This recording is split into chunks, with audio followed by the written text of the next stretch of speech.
I'm with Jen. She's a mom.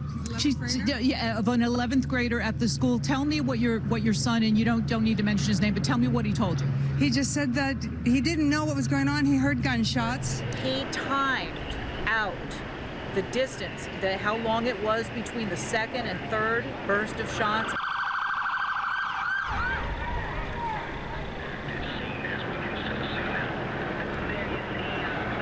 Well, we can tell you that this suspect killed himself as members of the emergency response team, the SWAT team, basically broke down the door of a bathroom. I'm being told it was 5 adults who were found dead inside a home here in the Agricopia neighborhood of La Plata. I'm going to step out of the way so you can get a better picture. This is a better vantage point than what we were showing you live at 6 o'clock.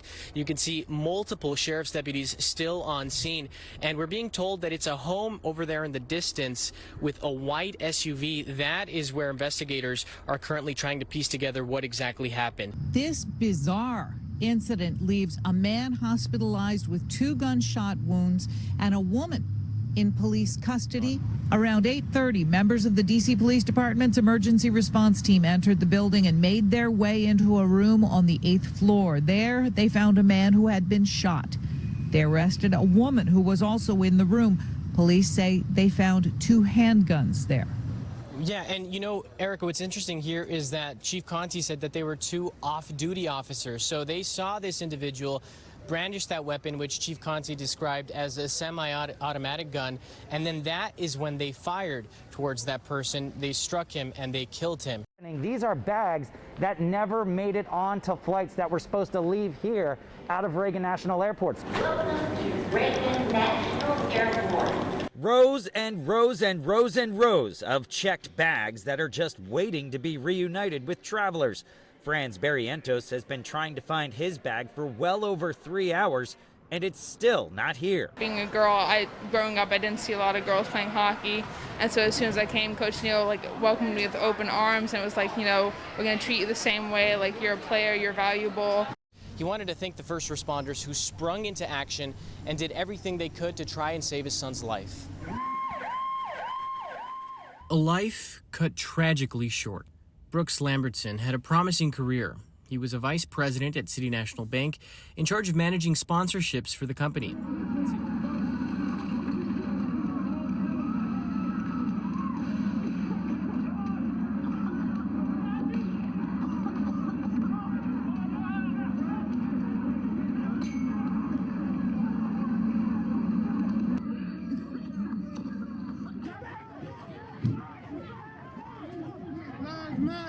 And today, that struggle continues. A diverse crowd now joining African Americans as they continue to call for equality and an end to systemic racism. That's right, Erica. It's 11 o'clock and they are still going strong, although the crowds have really thinned out compared to what we saw out here earlier.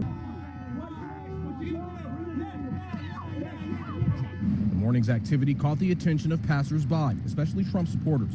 All of them were respectful, save for these 2 men who climbed the steps of a church to mock the death of George Floyd. There were some tense moments when anti-abortion demonstrators crossed the street and appeared to try to disrupt the rally. The rally was held by various groups, including supporters of abortion rights.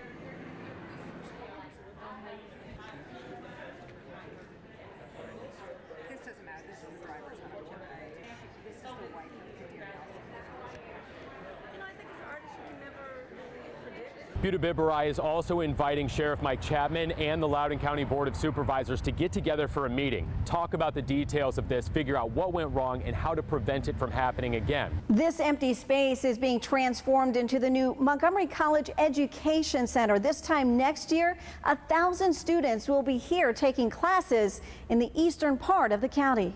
We are here at the Roosevelt Bridge. We have now learned the city had to shut down the 3 middle lanes because of problems with the support beams to the bridge. We caught up with the sons of one of the victims as he shares with us how the family is dealing with this significant loss.